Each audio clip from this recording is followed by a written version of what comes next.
was full of faith. And then the paychecks stopped coming in.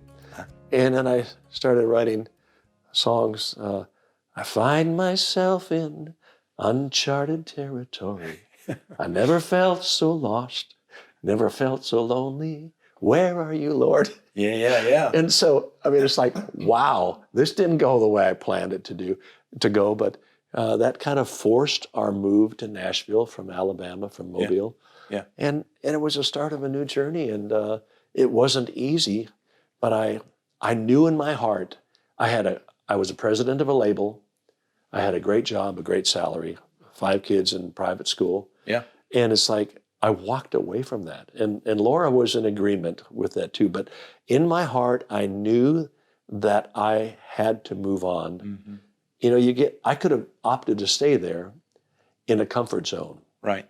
I think that's where people get in trouble sometimes. They do. God is calling them to step out and do something new and trust him again. Mm-hmm. But it's scary. Mm-hmm. And you decide to stay where you are. And that's when men get in trouble.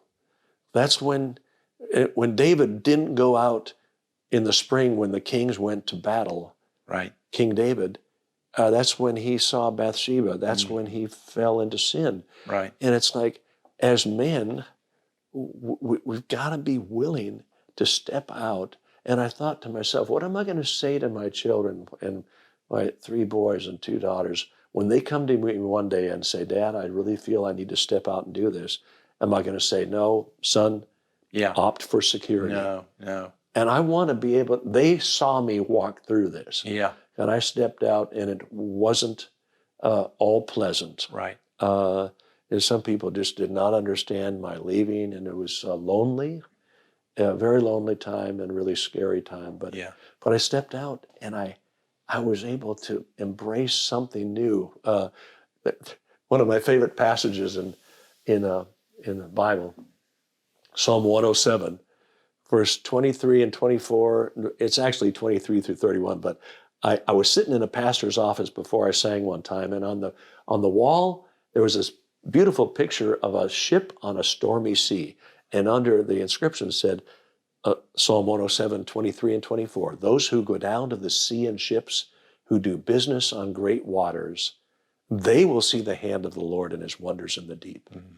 And I thought, that's what I want to see, the hand of the Lord and his wonders in the deep. I don't want to sit on the shore and have somebody come and tell me the stories. Right. I want to get out there. Right. Well, I should have read verse 25 that says, and God caused the waves to mount up to the heavens and down to the depths. Yeah. And they staggered around like drunken men at their wits' end, crying out to the Lord in their distress. Mm.